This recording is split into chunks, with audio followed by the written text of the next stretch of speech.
So, ladies and gentlemen, as you know, we are not influential enough or rich enough to get our games early or on time. So, we review games on our own dime and on our own time. So, we bring you the reviews when we can, as we can, and that makes them untimely reviews. Last week, Adam came to us with Final Fantasy VII Remake, and he said he was playing the DLC and he has now completed it. And I'm sure, Adam, you love the game, and then this DLC just went sideways and just fell apart, I'm sure, Yeah, right? what a garbage game. I don't know why I It's spent. weird that they made it a free to play, role playing RTS. Yeah, I don't know what they were thinking, making a third person shoot. Oh wait, they did that with Final Fantasy VII. Never mind. No, I played the Yuffie Intermission DLC, which was a pretty quick 4 to 5 hour journey. Honestly, like I'm not gonna say too much that would be any different from what you would expect from my review from last week about Final Fantasy VII Remake. For those who are watching this episode, maybe even watching live right now, because we got 5 viewers in right now, What's I up, guys? absolutely adored this game. Like, it went from seven. The original went from like not even in my top 5 of all time for Final Fantasy, and now the remake is like my second all time. It's amazing, and the DLC with Yuffie just basically gave me more of what I wanted. And not only did it give me more of what I wanted, it made me actually really enjoy a character that normally you don't get a lot of time with. And that's going to be the crux of my review here. But before I get to that, I'll just quickly, say my little piece about the DLC. It's not too different from what you already expect with the base game. It does add a few interesting things, like they add this little weird like strategy board game as like a side thing you do along with some of those small things. The missions within the game, in the story, they do a nice job of mixing it, because this is kind of a spoiler, but not really. It takes place during the time where the Sector 7 plate gets lowered. So I love how it takes a character that you never see in Midgar and apply it to this story that is all in the first disc of the original game and never happens to be including her. And they found a way to mix it all together. It made perfect sense. Everything falls in line.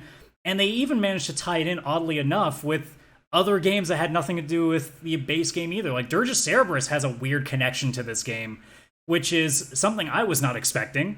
So I had that little bit of a surprise to it too. But most importantly, the story actually does something that, even the base game kind of didn't do. It actually made me like a little bit emotional, because the ending actually really does hit a bit of a heartstring, which is, 7 mostly did the good feelings. This DLC kind of like was good feelings and then was like, oh, that sucked. Oh. And then they did a good job of just leading into what'll be, I assume, to be part 2 whenever that happens to finally get released. But the most important thing, honestly, is that they made me love Yuffie even more than I already do. I don't know why people hated her so much in the base game. I get it. She stole your materia, but like, I guess you just don't hate. I guess you hate the archetypical anime girl. I guess that's the big thing with Yuffie. I mean, this DLC, I'm like, okay, try hating her now. Good luck. She goes out of her way to make it impossible. Unless you just don't like anime, in which case, I don't know what you're doing playing this game at this point. Yeah. And this is so 2 questions I have for you. So, once again, someone who's never played Final Fantasy VII, all that, is this sort of like an original story? Like they're fleshing out a story? Like this was never in the original game? And No, this is completely brand new territory. This character does not even exist in the game during the time that it's put into. So they've written a whole new story. There is a little bit of crossover. Like you don't end up talking with the main cast of the game, but you will talk to some of the like side characters that are a part of it. They do a good job of putting it together without it feeling like it's taking something away. It's not like Yuffie suddenly joins the game and it ruins like something in the story. Like all of a sudden this thing is explained because Yuffie did it this entire time. No, there's none of that. It's her own thing. It just happens to brush past the main story, but it's her own story. It doesn't take away from anything. Now, the other thing, I'm just watching this gameplay that you've got going on here. We talked about this last week, and that the JRPG anime aesthetic was something that always kind of turned me off of JRPG games. And you said that the first, like the remake itself, was really good about sort of veering away from those tropes. Watching this, it seems like it's fallen back into that very anime sort of wacky, zany, cutesy sort of realm. Is that a fair perception, or that am is I wrong? Yuffie's character, though, so it's not a surprise. Like Yuffie is basically that. Okay. She's a teenage ninja who clearly must have watched a few too many cartoons. So instead of growing up to be a serious ninja, she basically just turned into like she must have watched Naruto for her entire childhood and decided that this is what she wanted to do. She is an absolute klutz. She's clumsy as shit, like, and she's just bubbly as hell. So she is an anime girl that's a ninja. So this specific DLC, if that's not your thing, then you probably won't be down for it. But like, okay, you know, if and I know I'm not the target audience, and I'm not trying to say that they have to cater to me.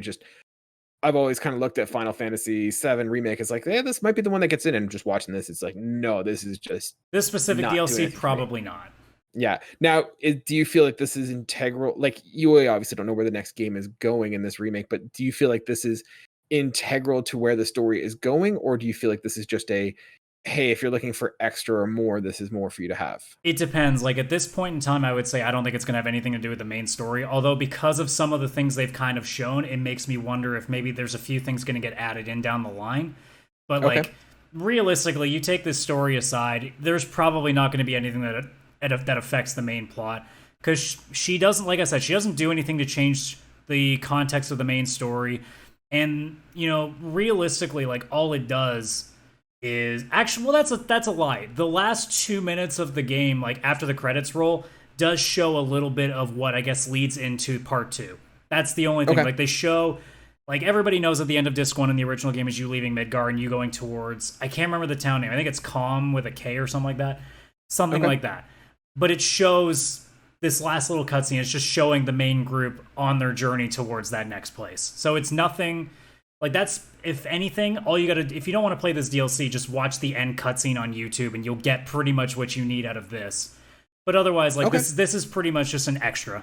It's giving you a chance to like a character, or at least get a little bit more knowledge of a character that you normally don't get to spend nearly as much time with. Because in the original game, Yuffie doesn't really get a lot. And you can completely bypass her in the original game. You don't even have to recruit her. So this may be some players' first chance of really getting to know her, compared to people who played the original game and just backed off on it because they didn't care for it. So I like that. So like maybe trying to endear her so that when you get to the natural part in the game where, yeah, this is just not doing anything for me, just watching this video. Ladies and gentlemen, if you're listening to the audio podcast, this lady is basically just fighting with a weird cactus. Oh, it's actually, well, I think it's like a DLC weapon, but normally it's just a shuriken. It's just a giant shuriken. Okay, well, it's probably the DLC thing that they summoned a cat to fight a giant robotic. This is not doing anything for me. That's all DLC. That's all stuff you have to buy. Like all the summons and stuff. Okay. Yeah, that's all stuff. Oh, you pay for this? Oh my goodness. Actually, I think some of them are free, but I might be wrong. Okay, fair enough.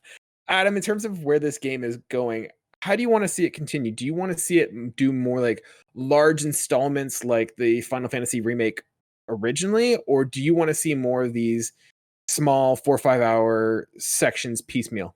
That's the challenge, right? Like, because now that I've played Intermission, I'm like, shit, do I want part 2 faster, or do I want more of these? Because this is a really good way of fleshing out characters that we normally don't get to deal with.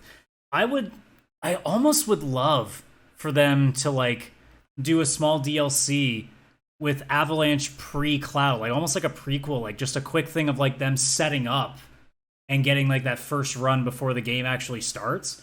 Like there's stuff like that would be really cool. And there's a bunch of other characters that we still haven't even seen yet. You got Vincent, Cid, and Kate Sith, who we all haven't gotten to look at yet. So there's obviously a lot of directions they could go with. They could even go really off the board and take some of the villains and give them a little bit more backstory. Like there's some interesting ways of them going about it, because it's not something different they've done before. If I'm not mistaken, there was a phone game way back, like we're talking like 2000s, where they actually fleshed out the I guess you could call it like the Secret Service in the game. They're called the Turks.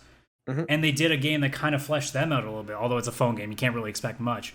But there is that part of me that's like, man, I'd be really curious to see what else they could do with like these small 3 to 5 hour installments. And I don't know how much work it takes from them, but like, I think it's really interesting that instead of just being like, all right, base game's done, okay, let's work on the next one and get the story going, that they decided to stop and said, hey, you know what? This person hasn't really got a chance to shine. Maybe we should actually like put some effort into that, maybe do something fun with it, maybe flesh out the story a little bit.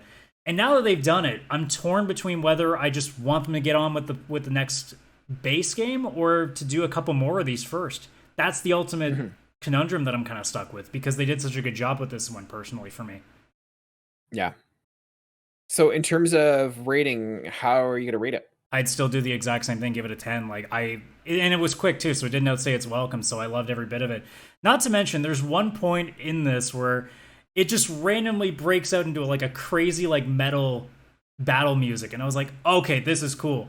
But if anybody's played, obviously you're not gonna know, but 13.2 had a very weird like heavy metal chocobo theme where it had lyrics and everything. Very similar to that song, if anybody knows what I'm talking about. Like they have a random song that just plays out, and there's full on lyrics in it, and it sounds like a heavy like metal, like kind of not Limp Bizkit, but like a rap sort of metal song, and it was really awesome.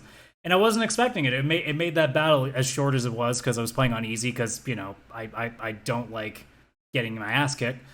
It ended up making it like a really enjoyable moment and just something that I wasn't anticipating. So, and that's another thing that this game's done so well, like I said in the last review, just the random like covers or random music tracks that they kind of bring into it just to kind of change the flow up that isn't just the same two genres that they play over and over again. You get your jazz in there, you get your metal in there, you get a little bit of everything. And I like that they've done a little bit more with it. So, yeah, this game was just as good as the base. It was a nice addition to it.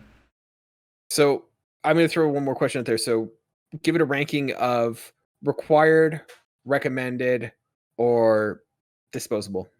Recommended. It's. I'm only saying recommended because I don't think you need to play it.